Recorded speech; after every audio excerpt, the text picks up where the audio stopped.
Hal pertama, kita akan membahas satu persatu dari istilah Yunani, yaitu istilah panta.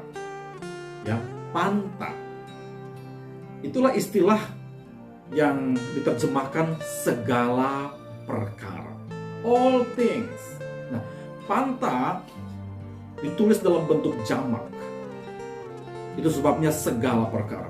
Hal-hal yang bervariasi, hal-hal yang begitu banyak. Kita bisa menghadapinya. Nah, saudara yang terkasih, Paulus dalam konteks luas di dalam pasal yang keempat ini berbicara mengenai perkara-perkara yang telah ia hadapi dan ia telah mengalami kemenangan melewati semua perkara itu. Dia berkata, aku tahu apa artinya kekurangan, aku tahu apa artinya kelimpahan. Jadi segala perkara itu merujuk kepada hal-hal buruk, masalah-masalah dalam pelayanan kita, masalah pribadi mungkin, masalah dalam rumah tangga kita, atau masalah apapun yang ada alami. Alkitab berkata kita bisa menanggung semuanya. All things. Ya. Nah, oleh karena itu kita dapat bertarung menghadapi situasi apapun. Yang pertama, situasi buruk. Yang kedua, dia berkata kita dapat menanggung segala perkara.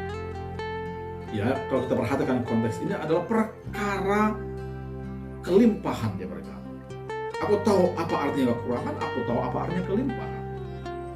Jadi orang Kristen mereka dapat melewati masa sukar dan mereka juga dapat melewati masa diberkati atau masa kelimpahan. Di tengah kelimpahan mereka tidak kehilangan identitas dan iman. Tetapi kelimpahan bisa menjadi ujian iman untuk mereka menjadi berkat dan saluran bagi orang lain agar hidup mereka menjadi hidup yang berdampak. Nah, itu kata panta, ya, segala perkara, all things. Yang kedua adalah istilah dapat kutanggung. Nah, istilah dapat kutanggung menggunakan satu kata Yunani yaitu iskuo. Nah, istilah iskuo ini muncul sebanyak 28 kali di sepanjang Perjanjian Baru. Dan istilah ini diartikan be strong atau be powerful atau be able. Ya. Nah, istilah eskuo dapat berbicara memang mengenai kekuatan secara fisik. Ya, kekuatan secara fisik. Tetapi dalam konteks ini nampaknya Paulus menggunakan istilah iskuo di dalam penggunaan makna spiritual. Nah, istilah iskuo ini merupakan kata kerja yang sangat penting di dalam ayat tersebut. Nah, kata kerja tersebut menggunakan modus indikatif. Nah, Bapak Ibu, ini sesuatu yang tidak familiar di telinga kita. Tapi dengar ini baik. Saya akan menyederhanakannya. Menggunakan modus indikatif itu jikalau penulis Alkitab menggunakan modus ini, ya, atau bentuk ini, maka dia sedang menyuguhkan tindakan itu sebagai suatu kepastian. Sekali lagi, jika menggunakan modus indikatif, maka si penulis sedang menekankan bahwa tindakan tersebut merupakan sebuah kepastian. Jadi dia tidak lagi bersifat potensial atau akan atau moga-moga. Tetapi jika menggunakan modus ini, itu bersifat kepastian yang begitu kuat. Ya. Nah, di sini Paulus menggunakan bentuk deklaratif karena modus indikatif itu memiliki berbagai nuansa makna. Tetapi di sini Paulus menggunakan nuansa makna deklaratif, di mana Paulus menjelaskan bahwa segala perkara dapat kutanggung di dalam Dia, dan itu kalau menggunakan makna deklaratif, itu makna tersebut menekankan tentang sebuah fakta. Jadi ini merupakan sebuah kenyataan yang tak terbantahkan lagi. Jadi Paulus melewati masa-masa sukar, masa-masa kekurangan, masa-masa kelimpahan, semua itu dia dapat tanggung. Gitu. Jadi proses itu telah menjadi sebuah fakta yang tak terbantahkan. Ya, jadi saudaraku yang terkasih, yang ditekankan adalah mengenai kepastian. Jadi saya dan saudara dapat menanggung segala perkara. Nah, itu dari penggunaan bentuk kata kerja. Ya, digunakan bentuk indikatif. Yang kedua, di dalam bahasa Yunani, bentuk makna lain dari sebuah istilah atau kata bukan hanya dilihat dari penggunaan modus atau bentuknya, tetapi juga sangat berpengaruh dalam penggunaan aspek dan waktu. Nah, di dalam modus indikatif, maka aspek dan waktu ini memegang peran yang sangat-sangat penting. Nah, di sini, di dalam ayat tersebut, kata iskuo itu menggunakan bentuk present aktif atau kini aktif. Nah, di mana kala tersebut berfungsi untuk menampilkan realita yang terjadi secara terus-menerus. Ya, ini yang penting. Aspek ini yang penting. Jadi, Paulus itu dapat menanggung segala perkara. Itu secara faktual dia dapat menanggungnya, dan dia dapat menanggungnya secara terus-menerus, linier, reguler, dan ini menekankan mengenai fungsi progresif. Sederhananya begini, ada dua hal yang ditekankan. Yang pertama, segala perkara dapat kutanggung itu menekankan tentang sebuah kepastian. Artinya, Paulus dapat menanggungnya, dia pasti dapat menanggungnya. Dalam pengertian lain, saya dan saudara juga sama-sama dapat menanggungnya. Kita pasti bisa menanggungnya.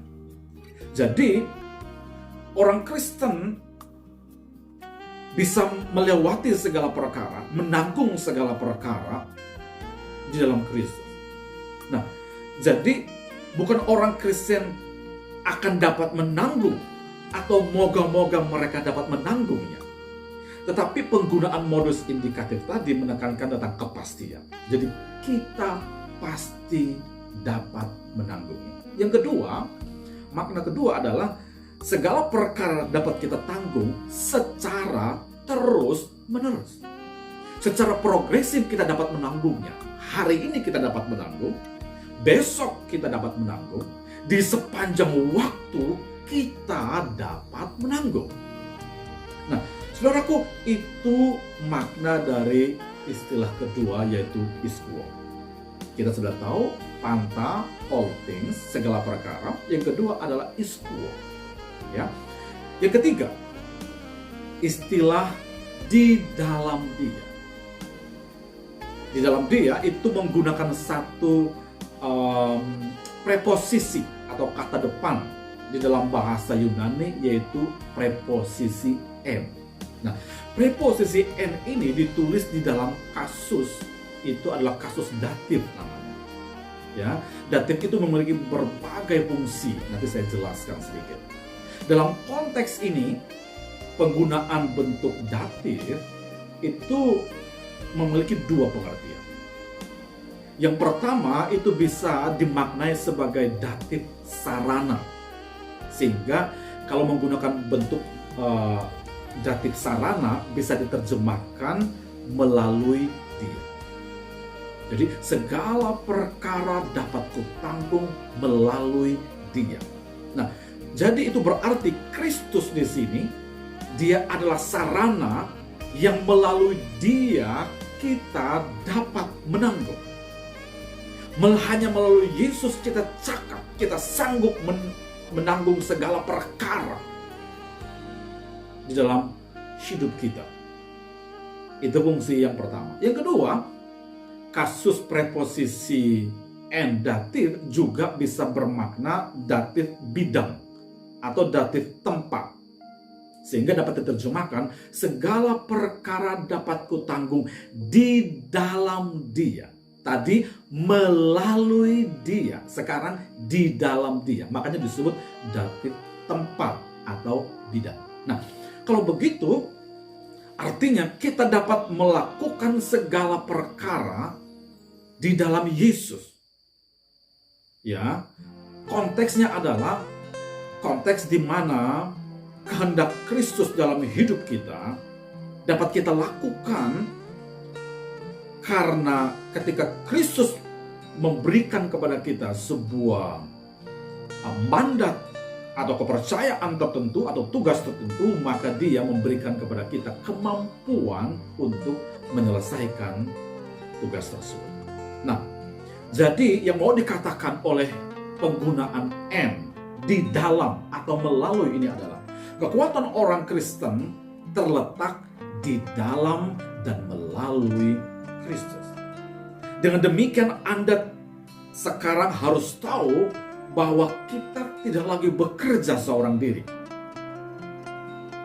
Ada kekuatan ilahi yang beroperasi di dalam kita. Jadi mari kita berjuang bukan dengan kekuatan kita, tetapi dengan kekuatan Kristus. Jadi ada kapasitas ilahi yang Allah telah berikan kepada kita. Dan kapasitas itu menyertai kita terus-menerus. Paulus berkata dia dapat melakukan segala perkara karena dia sekarang ada di dalam Kristus. Nah, oleh karena itu saudaraku yang terkasih dalam nama Tuhan Yesus Kristus, mengapa kita dapat menanggung segala perkara? Jawabannya sederhana, karena kita di dalam Kristus. Di dalam Kristus inilah yang menjadi kata kunci kemampuan untuk melewati segala perkara dan menanggung segala perkara dalam hidup kita. Nah, oleh karena itu saudaraku, ini adalah satu doktrin yang begitu penting yang sering muncul dalam istilah Yunani "en Christo", di dalam Kristus. Di dalam Kristus itu merupakan sebuah konsep unity atau union with Christ. Kesatuan atau penyatuan di dalam Kristus. Itu sebabnya di dalam Injil Yohanes pasal yang ke-15 dia berkata kepada para muridnya, dia menggunakan kata perintah untuk tinggallah di dalam aku. Jikalau kamu tinggal di dalam aku, nah penggunaan istilah tinggal di dalam aku setelah ayat-ayat tersebut itu berubah. Ya, ketika dia berkata tinggallah di dalam aku, dia menggunakan perintah. Ya, perintah. Abide di dalam bahasa Yunani adalah meno, tinggal di dalam Kristus. Meno di dalam Kristus. Dia memerintahkan mereka tinggal. Pada waktu dia memerintahkan mereka tinggal, maka dia meminta mereka untuk terus-menerus tinggal. Digunakan bentuk waktu present aktif. Terus-menerus tinggal. Karena terus-menerus tinggal menjamin mereka dapat, menjamin mereka sanggup. Nah, oleh karena itu, dia menggunakan istilah ini secara luar biasa. Paulus menggunakan istilah di dalam Kristus. Artinya saudaraku, di dalam Kristus kita cakap, kita mampu. Itu sebabnya Yesus berkata, di luar aku kamu tidak dapat berbuat apa-apa. Nah, jadi saudara yang terkasih dalam nama Yesus Kristus, kalau saudara memiliki Kristus dalam hidupmu, sebenarnya kita tidak memiliki alasan untuk berkata, aku lemah, aku tidak berdaya, aku pasti tidak bisa, aku tidak dapat melanjutkan hidup ini, aku tidak dapat melewati pergumulan ini dengan berkemenangan. Yang menyedihkan adalah banyak orang Kristen demikian dalam hidup mereka. Jadi mereka tidak menyadari apa yang telah mereka miliki di dalam Kristus. Mereka tidak tahu bahwa mereka tinggal di dalam siapa. Ini ironi yang banyak menyedihkan di tengah-tengah orang Kristen. Kalau saudara seperti Paulus, engkau sadar bahwa engkau tinggal di dalam Kristus, maka Anda punya kekuatan, Anda punya kapasitas. Dan ini yang disebut dengan divine power. Kekuatan ilahi, kapasitas ganda. Karena Anda tinggal di dalam Kristus, maka kekuatan Anda dilipat gandakan dengan kekuatan Kristus.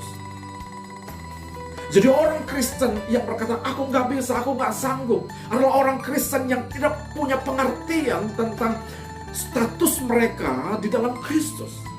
Nah, itu sebabnya saudaraku, iblis itu dia bisa menggunakan senjata ketidakmengertianmu untuk menjebak saudara.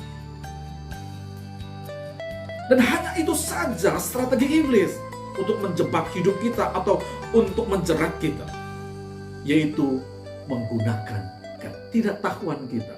Dan dengan cara demikian, strateginya dapat bekerja dalam hidup kita. Dia membelenggu kita, dia dapat memperlakukan kita dengan cara-cara yang buruk, karena kita tidak tahu bahwa kita sanggup. Kita tidak tahu di dalam Kristus kita telah menerima kuasa. Oleh karena itu saudaraku, persenjatai dirimu dengan pengertian yang benar. Yang terakhir, frasa yang terakhir atau kata yang terakhir adalah yang memberikan kekuatan kepadaku. Digunakan dari istilah Yunani yaitu to endunamountime.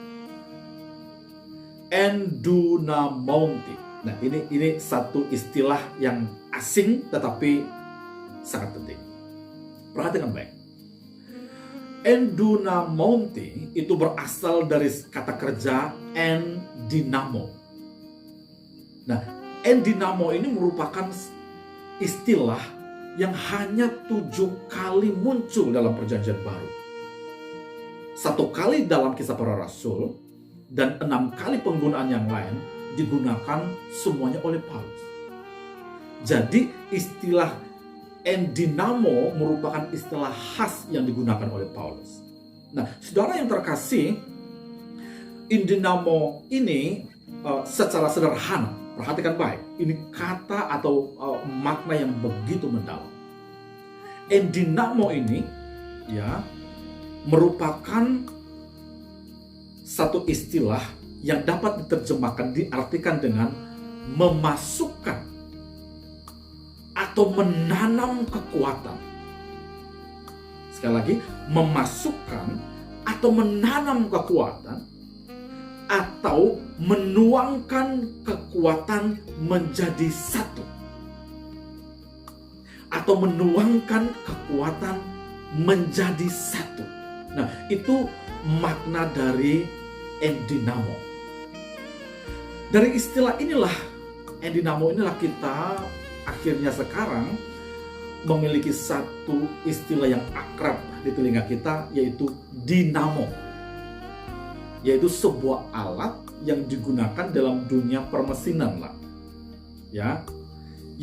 Yang fungsi dinamo itu adalah menggerakkan atau dia memberikan daya dorong atau mendukung sesuatu sehingga dia dapat beroperasi. Kalau Bapak Ibu punya kipas angin, coba cek di sana. Ada satu alat yang namanya dinamo yang menggerakkan semua komponen yang lain sehingga kipas angin itu dapat berputar. Itu namanya dinamo. Dari istilah inilah kita menemukan atau mendapatkan istilah tersebut. Dinamo. Atau kalau saudara punya pompa air atau sejenisnya atau barang-barang yang punya penggeraknya, itu penggerak utamanya disebut dengan dinamo. Nah, saudara yang terkasih, apa sih arti atau ide dasar dari istilah endinamo tersebut? Nah, perhatikan baik. Dari istilah ini, seseorang dapat melakukan sesuatu karena tenaga yang dimasukkan atau ada kekuatan yang ditanam atau dituangkan sehingga kekuatannya menjadi berlipat ganda. Dan inilah yang disebut dengan kekuatan Allah, divine power, yang tinggal, yang bergerak, yang ditanam, yang dituangkan di dalam kita. Sekarang kita tahu mengapa Paulus berkata segala perkara dapat kutanggung di dalam Dia, karena ada kekuatan yang dimasukkan, yang ditanam, yang dituangkan di dalam hidupnya sehingga dia mampu. Nah, saudara yang terkasih dalam nama Yesus Kristus, kalau Anda di dalam Kristus, segala kekuatan dan kuasa itu telah dituangkan, telah ditanamkan, dan telah dimasukkan di dalam kita sekarang ini. Nah, jadi kita memiliki kekuatan, kita memiliki hikmat, kita memiliki kecakapan, kita memiliki segala persediaan yang dibutuhkan untuk menang karena kita telah memiliki kekuatan Kristus yang tinggal di dalam hidup kita sekarang. Haleluya. Oleh karena itu, saudaraku yang terkasih dalam nama Yesus Kristus, kiranya pembelajaran ini menolong kita untuk memiliki pengetahuan yang baru bahwa engkau cakap menanggung segala perkara di dalam Kristus yang memberikan dinamo di dalam hidup. Saya berdoa, apapun persoalan saudara hari ini, besar atau mungkin saudara merasa sudah ada di ambang keputusasaan, mari berkata dari firman ini, engkau memiliki sesuatu yang dahsyat, yang luar biasa, yang engkau mungkin tidak menyadarinya. Apa itu? Dinamo Allah.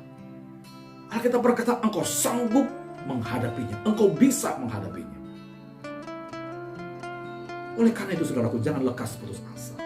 Saya mendorong kita semua untuk berpusat bukan pada kekuatanmu, tapi berpusat pada kekuatan Kristus. Oleh karena itu, saya berdoa supaya Anda mendengar firman Allah ini, Anda dikuatkan. Mari, biarkanlah kuasa Kristus bergerak atas hidupmu, menghadapi tekanan, menghadapi persoalan, masalah yang paling besar sekalipun. Kuasa Yesus melebihi segala. Mari menghadapinya dengan berkata, kuasa Kristus di dalamku jauh lebih besar. Kemampuan yang Tuhan telah tanam dalam hidupku mampu membuat aku melewati dan mengalami kemenangan. Perkatakan firman Allah setiap hari dalam hidupmu. Biarkanlah rohmu bercermin kepada firman Allah. Biarlah jiwamu memperoleh kekuatan yang baru dari asupan kebenaran firman. Supaya pada waktu engkau menghadapi segala persoalan itu, engkau tidak give up, tapi engkau keluar sebagai orang yang menang. Saya berdoa firman Allah ini memberkati hidup saudara.